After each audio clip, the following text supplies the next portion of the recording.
पाली city police अधीक्षक के पद पर आईपीएस मोनिका सेन ने सोमवार शाम को पदभार ग्रहण किया। प्रेस से रूबरू होते हुए कहा कि संगठित अपराध पर और नशे के खिलाफ प्रभावी करना उनकी पहली प्राथमिक रहेगी।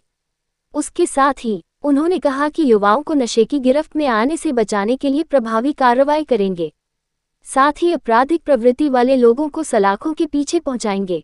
लंबित प्रकरणों का त्वरित निस्तारण करना भी उनकी प्राथमिकता में रहेगा। इससे पहले पाली एसपी ऑफिस पहुंचने पर उन्हें पुलिस जवानों ने गार्ड ऑफ ऑनर दिया। एएसपी जयसिंह तंवर के नेतृत्व में पुलिस अधिकारियों ने उनका वेलकम किया। पाली की नई एसपी मोनिका सेन ने सभी पुलिस अधिकारियों से उनका परिचय लिया।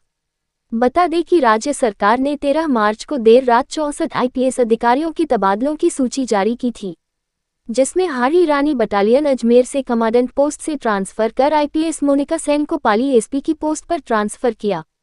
पाली एसपी आदर्श सिद्धू को पुलिस उप महानिरीक्षक पुलिस 8 बटालियन जयपुर ट्रांसफर किया गया है। जी बिल्कुल, जैसा कि मैंने आज एसपी पाली के रूप में यहाँ कार्यभार संभाला है, इसी के संदर्भ में मैं कहना चाहूँगी हमारी कुछ प्राथमिकताएं, overall policing, beat policing strong करना, वो हमारा डेफिनेटली जो रूटीन का काम है वो तो रहेगा। इसके अलावा जो कुछ प्राथमिकताएं रहेंगी उसमें से सबसे पहले तो कानून व्यवस्था बनी रहे ताकि आमजन को, जनता को किसी प्रकार की कोई भी असुविधा ना हो, वो एक फोकस रहेगा। दूसरा फोकस रहेगा कि हम संगठित अपराध के खिलाफ सख्त से सख्त कार्रवाई कर सकें, जैसा कि संगठित अपराध जैसा कि नारकोटिक्स, लिकर, भूमाफिया, अन्य तरीके के साइबर फ्रॉड्स, सारे इन ग्राउंड्स पे हम ज़्यादा से ज़्यादा सख्त कार्रवाई कर सके ताकि आमजन को राहत मिल सके। तीसरा हमारा जो एक प्राथमिकता के और बहुत इम्पॉर्टेंट एक फैक्ट रहेगा जिसमें हम काम करना चाहेंगे, वो है परिवादियों की सुनवाई, कंप्लेनेंट रिड्रेसल जो है, जिसमें कि आम जन सुनवाई, जिसमें जनता से ज़्यादा से ज़्यादा जुड़े और उनकी जो भी समस्याएं हैं उनका त्वरित प्रभाव से निराकरण हो सके। उनकी जन सुनवाई पे हमारा फोकस रहेगा।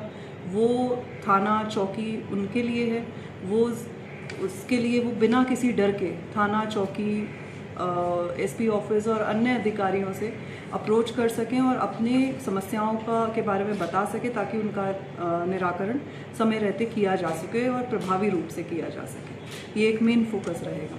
एक महिला, कमज़ोर वर्ग, बच्चे, वृद्धजन, उनके खिलाफ, उनके तरफ भी हमारा एक इस तरह का झुकाव रहेगा कि उनके खिलाफ कोई भी अन्याय होता है या कोई भी गैर कानूनी गतिविधि होती है तो उसमें हम प्रभावी कार्रवाई कर सकें।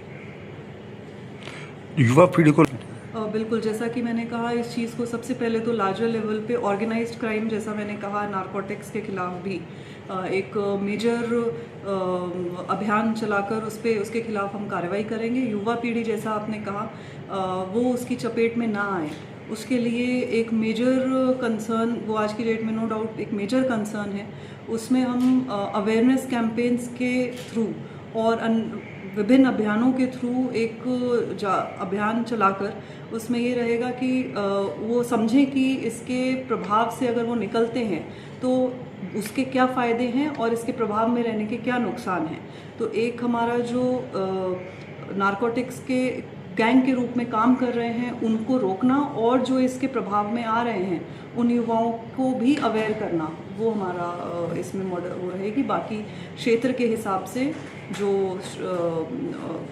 एरिया के हिसाब से जो भी फीडबैक्स होंगे उस हिसाब से कार्रवाई कीजिए। आपने नारकोटिक, इसमें हम उनके खिलाफ उनको पहले तो आइडेंटिफाई करके इस प्रकार के जो ऑर्गेनाइज्ड रूप में इसको कर रहे हैं, ट्रांजिट रूट की तरह जो पूरे ज़िले भर से सप्लाई होती है, जो ट्रांजिट होता है, उसमें जो ऑर्गेनाइज्ड रूप से किया जा रहा है, जहाँ से आ रहा है, तो वो गैंग्स को आइडेंटिफाई करके फोकस्ड रूप में उसमें कार्रवाई की जाएगी।